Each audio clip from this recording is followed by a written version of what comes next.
মারানির ব্যাটারা একটা গল্প বলি। আমাদের দেশের এসব কন্টেন্ট ক্রিয়েটার নামে যেসব মারানির ব্যাটারা আছে, এরা ভাই কিছু না পাইলে অন্তত ঢাকা কলেজ, ইডেন কলেজ এদের নিয়ে কথা বললে এদের মানে রিচ বাড়ে। আমাদের এই লিলিপুট ফারান খানকির পোলার মনে হয় ধন ছোট। এই চুদির সাওয়াল ইডেন কলেজের একটা ভিডিও নিয়ে সে বারবার এমন রিয়াকশন দিচ্ছে, মনে হচ্ছে যে বলছে যে গার্মেন্টস কর্মী, এই কর্মী, ওই কর্মী। আরে বেশ্যার বেটা, তুই যেখানে পড়িস সেখানে তো মানে পতিতাবৃত্তি হয় সব সময়। ঢাকা বিশ্ববিদ্যালয়ের আশেপাশে গেলে এই গাদার গন্ধে সন্ধ্যাবেলায় বের হওয়া যায় না। সেই একটা জায়গা থেকে যে সময় অন্য একটা কলেজের বা অন্য যে কোনো একটা প্রতিষ্ঠান নিয়ে সমালোচনা করে, তখন এই বেশ্যা বেটাদের মনে হয় যে এদের মানে প্যান খুলে দেখা দরকার, এরা কি হিজড়া নাকি রিচ বাড়ানোর জন্য এইসব কি করে বেড়াচ্ছে। বেশ্যার বেটারা যে কোনো একটা বিষয় ভালোভাবে দেখে তারপরে কথা বল। যেইখানে ভাই সঠিক অধিকারের বিষয়ে কথা হয়, তখন ট্রোল করলে বেশ্যার বেটাদের ধন ঘেঁষে উল্টো ভাবে ঝুলিয়ে দেওয়া দরকার।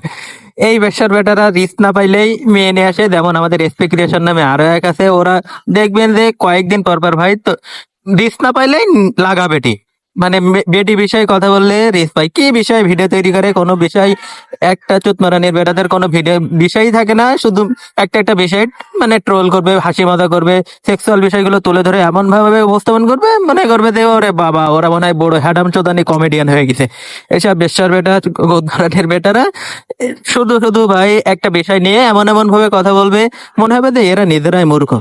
এদের যে একটা প্রতিষ্ঠান থেকে লেখাপড়া করছে বা শিক্ষিত হয়েছে সেই বিষয়ে কোনো কিছুই মনে হবে না। মনে হবে যে এরা হঠাৎ করে করে মানে দৌলদিয়া থেকে ধর্ম গ্রহণ করে এখানে চলে আসছে। পেশার বেটারা রিস্ক পাবি না, তোদের সেরকম কন্টেন্ট নাই, তাহলে তোরা চুপ করে থাক। আর বিষয়টা ভিডিওটা দেখুন, অন্তত ভিডিওটা দেখলে ভাই তোরাই বুঝতে পারবি যে ভিডিওটাতে একটা যে সময় ঢাকা কলেজ এবং ঢাকা বিশ্ববিদ্যালয়ের ভেতর মারামারি হয়েছে, মেয়েরা সেসব প্রতিবাদ করতে যাবে ভাই। হল ভাঙার পরে অবশ্যই যারা নতুন ভাবে আন্দোলনে যুক্ত হবে বা যুক্ত হয়েছে, তারা অবশ্যই সেটাকে সেভাবে দেখবে।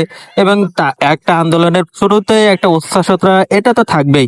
এই ধরনের বেটারা এই বিষয়টাই বোঝে না। আর বিশেষ করে মেয়েদের ভেতরে যে এক ধরনের উচ্ছ্বাসের ভাব বেশি থাকে, বা তারা যে এই আন্দোলনের জন্য বা ওই রাতে যে বের হয়েছে একটা জোরে চিৎকার বা চিল্লানি দেওয়ার যে ভাবমূর্তি, হয়তো তারা সঠিকভাবে সেটা প্রকাশ করতে পারে না, কিন্তু গুডমানের বেটারা এমন ভাবে উপস্থাপন করছে মনে হচ্ছে যে এরা ভাই নিজেরাই মূর্খ।